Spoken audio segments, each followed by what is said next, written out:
as I started mentioning, the employee experience and the customer experience are both significantly important for our company and are key pillars to who we are. So driving that outstanding employee experience through the talent strategy is definitely in the horizon for us. Hi, I'm Sylvie Milverton, CEO of Links Educate. This is Talent is Everywhere. We're here to talk about how to keep talent and how to develop talent in order to build a strong business. We'll interview leaders to hear their best experiences of how they invested in people. Today, we're speaking with Mercedes Escala, who is VP Talent and Learning at Genesys, which is a global company managing customer experience on the cloud. She's been there for 3 years and has built the talent strategy from the ground up. And prior to that, she held many HR leadership positions at IBM. And so today we're going to talk about this journey that you've had at Genesys, what you've built from the talent strategy perspective. So perhaps we can start with the context. Maybe tell us more about the company and what business challenges, provoked your need to launch this, and what was your task when you joined the company? Sure, yes. Thank you so much for having me. Super happy to be here. Well, let me just frame it this way. I joined a company that really had a great vision in front of them and wanted to drive excellence for customer experience and excellence for employee experience. So for me, that were the two main drivers. We really want to bring the customer experience to the next level, and the employee experience is right with that. So as we were thinking about how do we build this company to drive this in the market and really represent, what that means, and we had to think about building a talent strategy that brought Genesys together under one Genesys, very aligned to our values. I was very, very pleased to see that, I joined in the month of June, and in April, the values had been launched, and they had clarity, and they were easy to remember and very clear what it means to really deliver on those values. So that was a great starting point for the work I had to do. Interesting. And so in your mind, how do you think about like a talent strategy? Is it, across the board from the junior positions all the way to leadership? Are you thinking about building a pipeline, filling positions? How did you frame this strategic approach? So the way we frame this is, first of all, when you said that it was built from the ground up, we really created a foundation. We worked with the business leaders to create a foundation, what we call the Global Career Framework, that started with looking at our jobs, the profiles, the leveling guides. What are the career paths that we want to build? We have tracks for individual contributors, tracks for managers, tracks for leaders. Like there are those different elements that come together. We framed it in a way that allowed us to build foundation as building blocks. So we have that. Then what we do next? And we started sort of thinking about the project. We knew from the very beginning it was at least a 2 to 3 year project. So building that foundation strongly with the agreement of all the business leaders was instrumental, because as we move into those different building blocks, we had the consensus of this is what we as a company want to do. This was not an exercise done by the HR team. We didn't list a third party that helped us bring in the benchmark approach to it. So we sort of brought the internal with the benchmarking plus the business unit experience together to really build that foundation.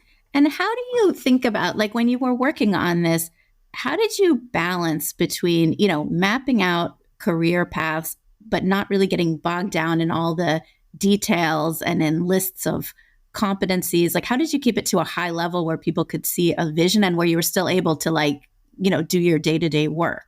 Well, there is, first of all, this all this is work that it's being done. We are still in the process of making sure that we get the business units aligned on, for example, the top 10 skills that we need for each job. We're actually doing a very healthy exercise to think about not today, but 2 years from now. And as you can imagine, all this needs to be evergreen. So we really have a way of tackling this in a very simple way that it's easy to digest, it's easy to communicate. We kept it simple because of that. That was part of our key principles. In order to be successful in this exercise, that, it's a big project, we had some clear things in front of us. And that came from our CHRO. The message that we constantly receive is we have to keep it simple because that is a success factor. The better people can talk about this, communicate it, the more they will embrace it. So we really worked towards that. The keeping it simple, it's not easy. And, everybody has their own personality. Some people want to go and drill down heavily, and others want to just the overview and high level.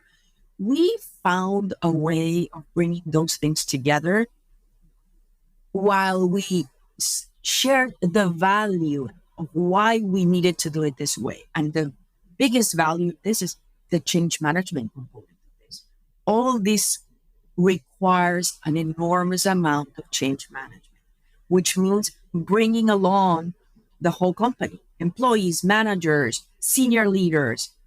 We have to make sure that everybody was on board.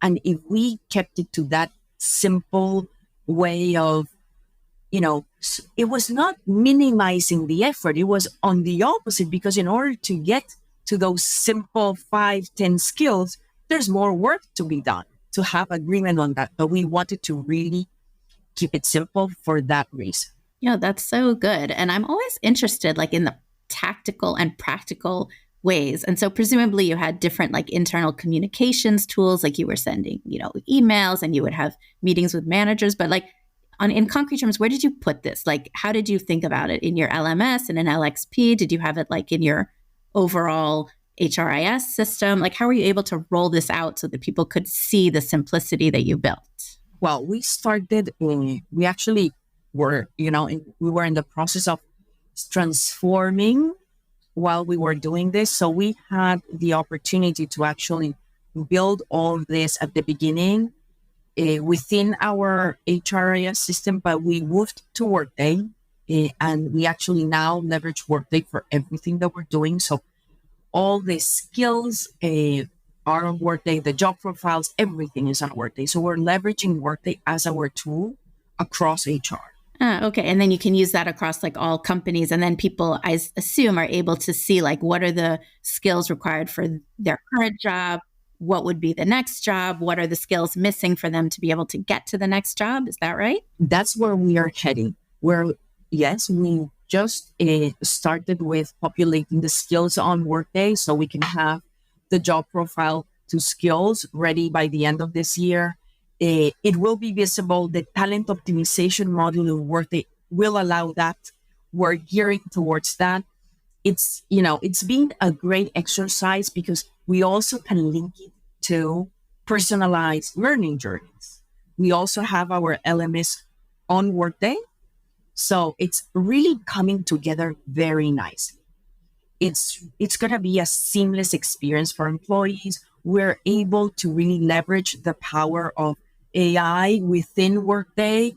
So it's been, it's been great to be able to start co-creating and building this together as we brought in Workday to the picture. And how do you think about talent development from the lower or entry level positions in an organization to senior positions? Obviously, there's a different investment you have to make in leadership and in high potentials and building the leaders of tomorrow. But clearly, with 6,000-7,000 employees, you have lots of people who are sort of more on the front lines. How do you think of an initiative like this in terms of talent development at all levels? Well, I will tell you, for us, there is an opportunity at every level because there's two things that need to happen.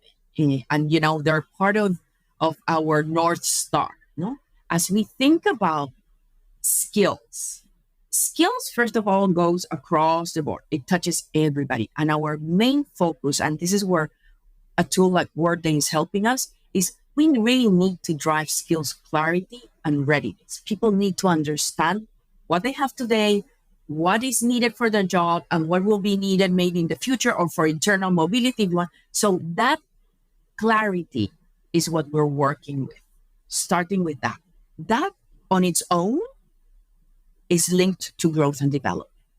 Because if I am an individual and I have this clarity, I will be able to really focus my growth and development on the things that I need to do. So a development plan will be easier. A conversation with my manager will be more meaningful. So really, career growth is based on skill. All the strategic planning and the business planning will be based on skills. So that encompasses the whole company. Then it's true that there is a component of accelerating our leadership readiness. That's where we focus on accelerating that group. We launched and created a framework for the Genesys way of leading. What does it mean to be a people manager? What does it mean to lead for Genesys? No? And spelling that out, believe me, it's not an easy task. And we know it has two big components, the operational excellence, but also the leadership excellence. How can we spell that out for leaders to know what's expected from them? And I think that it was another key component. And we also have, our senior leader development program where we focus on successors and how we help them be ready for that next level. So, it goes across the company. For us, growth and development is across the board. And how do you think about, like, when you talk about personalized career journey and personalized learning, in your opinion, how much of it should be like manager-led or company-led, sort of mandating kinds of skills? Like, I don't know, if somebody's a junior finance person and they want to become a manager, so you say, okay, in order to get there, you need to take this 12-week management certificate, versus kind of opening things up and have people say, wow, I would really like to start. I'm in marketing, but I really want to learn data analysis. And so I'd like to be able to do something like that. What do you feel like is personalized? We have, two things that I think are happening. First of all, we as a company have made the intentional decision to equip employees for them to take the lead on how they want to grow and develop, supported by their managers. So when we, and we have something that we call the growth and development season. When we kick off growth and development season, 2 or 3 months of growth and development conversations, we equip employees and managers to be ready for those conversations, to agree on that. We have the opportunity to set development goals at the beginning of the year. Our goal setting season allows us to actually put the goals in the system, but it's a virtuous circle, an iteration. During the year, there can be things that come in, goals that are achieved, new things come in. The same with development. It must be an ongoing conversation. And we help them by providing the right tools to do it, meeting with the person where they are. And I will tell you, with the new LMS sitting in Workday, we are able to actually bring front and center, because of the AI component, what a person is interested about. We partner with LinkedIn. This is our education provider. And the combination between LinkedIn and Workday, we're able to, when an employee goes into our LMS, they will be able to see in Workday, oh, we saw that these are the things that are of your interest. These are the things that are on your skills today. And there will be recommendations for that.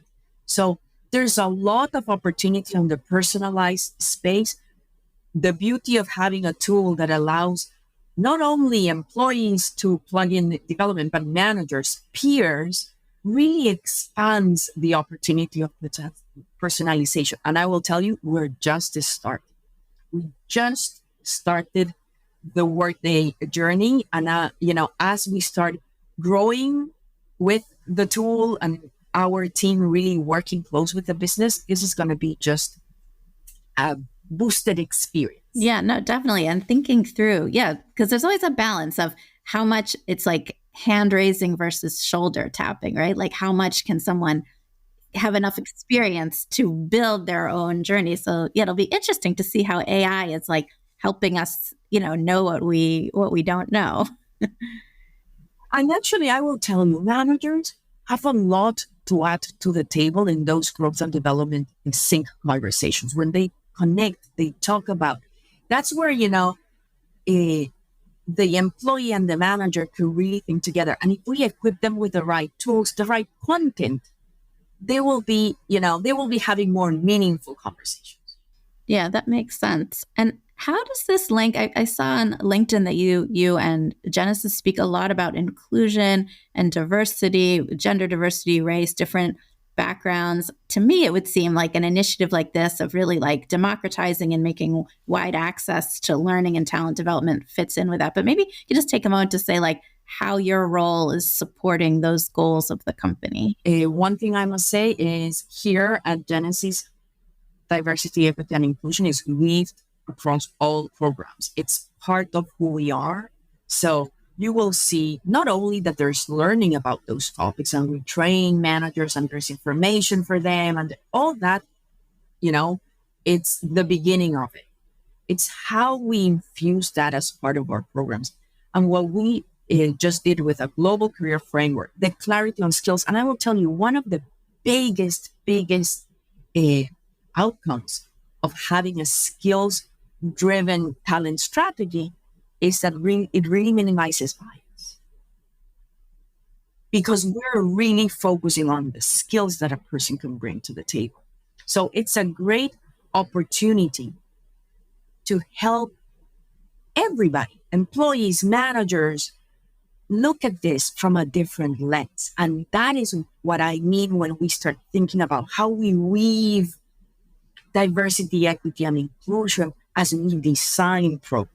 I love to hear you say that because even, like myself, I've had a, completely nice and privileged background of going to fancy schools and, all the things. But of course, you come into your job with all of your worries and your insecurities. And I think of all the times where someone really needed to encourage me to take the next step, that even though it looks from the outside like I would have the confidence to do it, I needed a boost. And I feel like the best way to drive, like diversity and inclusion is to help everyone get those boosts instead of thinking like, oh, that opportunity is for someone else. Definitely, there's always room to do that. And there's a couple of things that I would say that make Genesys really special on this space or unique. It's our ability to think. First of all, we are a global company and we are, over 100 countries. So we really go above and beyond and truly global. Yes, we have our headquarters is in the US, but we truly are global. So what it has helped us with is infusing the global lens as we build everything we do has helped us. Imagine the global lens plus the skills lens coming in together. I will tell you what you felt from, like, should I raise my hand or no? That really lowers the guard in so many ways. I've seen it firsthand because when we think about a company that wants to leverage the global way of doing things, you need to lead with empathy. That's the biggest step towards building a program that resonates with a global company. And I will tell you, that's one of our values, embracing empathy. And that's how we build the talent strategy. Oh, that's amazing. And so I guess that captures some of like the outcomes that you've seen. But if you're looking ahead of your next sort of 12 to 18 months of really, continuing to roll out this overall talent strategy, what are the next, challenges on the horizon that you want to tackle? Well, definitely we want to finish all the skills with job profiles, the opportunity for people to go in and see and really experience what it means to have a company that's centered on skills. I think this is the year to solidify that. But 18 months, 2 years from now, I'm really excited to see the increase in internal mobility, the opportunities that we create to bring early career professionals and have them grow and develop within our company. We really want to be a talent destination, and that will mean that we really invest on growth and development. We provide managers with the tools to really drive a company to a place where people feel valued, where people feel they have the clarity to lead and to deliver the business outcomes. As I started mentioning, the employee experience and the customer experience are both significantly important for our company and are key pillars to who we are. So driving that outstanding employee experience through the talent strategy is definitely in the horizon for us. That's amazing. This is why I love this podcast and why I love this job, because, every CEO is always talking about, people are the most important part of an organization, but not all really put the leadership and the time to make it real. So it's lovely. I love these stories from passionate HR people who are really building the kind of tools that make that a reality, that people are at the center and you're putting in the tools to make it happen. Yes. And I will say, it's been great for me because actually I don't have to sell anything. Our CEO is passionate about talent development. Our senior leaders are passionate about this. Really, it's been so rewarding to see that there is an intention about, let's make this talent strategy go live the best way possible, because we had the whole company behind us. This was not an HR thing. And that is extremely refreshing, super rewarding. And I think it's really propelling our company to a different level. Yeah, amazing, Meche. Well, thank you so much for sharing this with us and telling us about Genesys. Yeah, and you can definitely see that you have a amazing opportunity to put an important project in place. And we wish that every company had the same vision of the importance of HR to the overall strategy. So thanks for joining us. Thank you. It's been great to be here. Thanks for listening to this episode of Talent is Everywhere. Make sure to subscribe if you like what you heard and give us a follow on LinkedIn to continue the conversation on all things career mobility and talent development. Is there a topic you'd love for us to cover in a future episode or a guest you'd recommend? Drop us an email at hello@linkseducate.com. And if you're looking for support on your talent development strategy, head over to linkseducate.com to learn more about our career mobility solution. That's lynxeducate.com.